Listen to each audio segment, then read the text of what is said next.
Assalamualaikum warahmatullahi wabarakatuh.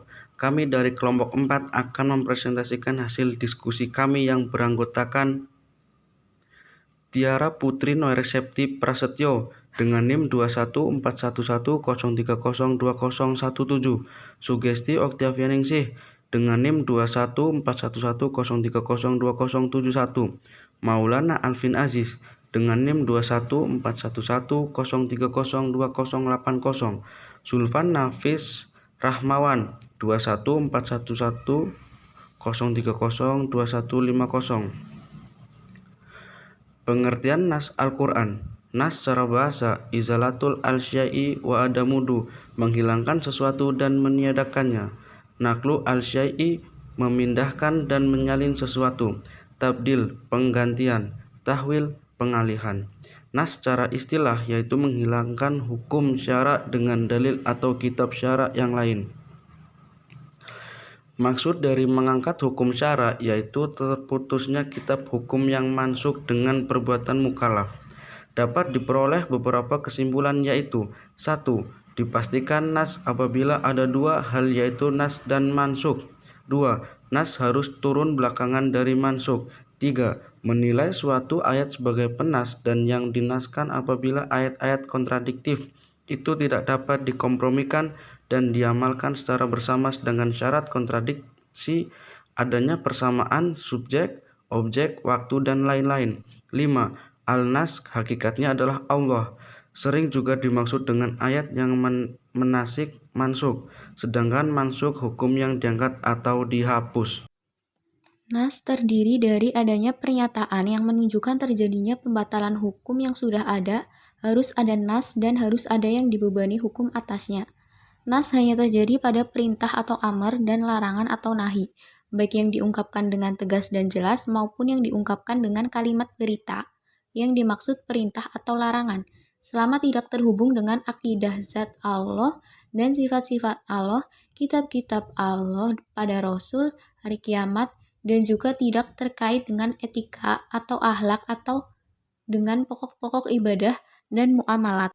Dalam pembagiannya, nas dibagi menjadi 3, yaitu 1. Nas Al-Quran dengan Al-Quran.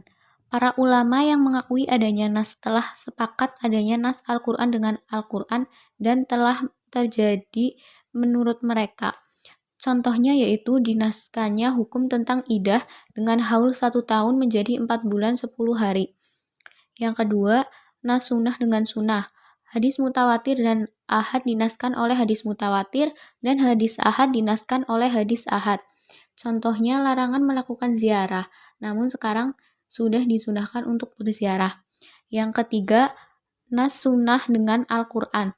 Jumhur ulama membolehkan nas seperti ini. Salah satu contohnya adalah menghadap ke Baitul Maqdis yang ditetapkan oleh sunnah. Kemudian ketetapan ini dinaskan oleh Al-Quran. Macam-macam nas. Nas dalam Al-Quran ada 3 macam. Yang pertama adalah penghapusan terhadap hukum dan bacaan.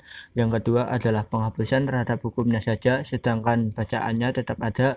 Yang ketiga adalah penghapusan terhadap bacaannya saja, sedangkan hukumnya tetap berlaku. Dasar-dasar penetapan nas melalui pentransmisian yang jelas an-naql al-sharih dari Nabi atau para sahabatnya, melalui kesepakatan umat bahwa ayat ini nas, melalui studi sejarah mana ayat yang lebih belakang turun sehingga disebut nas. Nas tidak dapat ditetapkan melalui prosedur ijtihad pendapat ahli tafsir karena adanya kontradiksi antara beberapa dalil bila dilihat dari lahirnya atau belakangnya keislaman salah seorang dari pembawa riwayat. Ayat-ayat yang masuk nasnya. Yang pertama, surat Al-Baqarah ayat 180 dinaskan dengan hadis yang berbunyi, sesungguhnya Allah telah memberikan kepada setiap orang yang mempunyai hak akan haknya, maka tidak ada wasiat bagi waris. Yang kedua, dalam surat Al-Baqarah ayat 240 dinaskan dengan ayat 234. Dan yang ketiga, dalam surat Al-Baqarah ayat 224 dinaskan dengan ayat 286. Selanjutnya, adapun hikmah dari nas yaitu yang pertama, menjaga kemaslahatan hamba.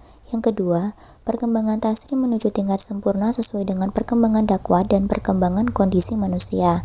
Dan yang ketiga, cobaan dan ujian bagi mukallaf. apakah ia mengikuti atau tidak dan menghendaki kebaikan dan kemudahan bagi umat.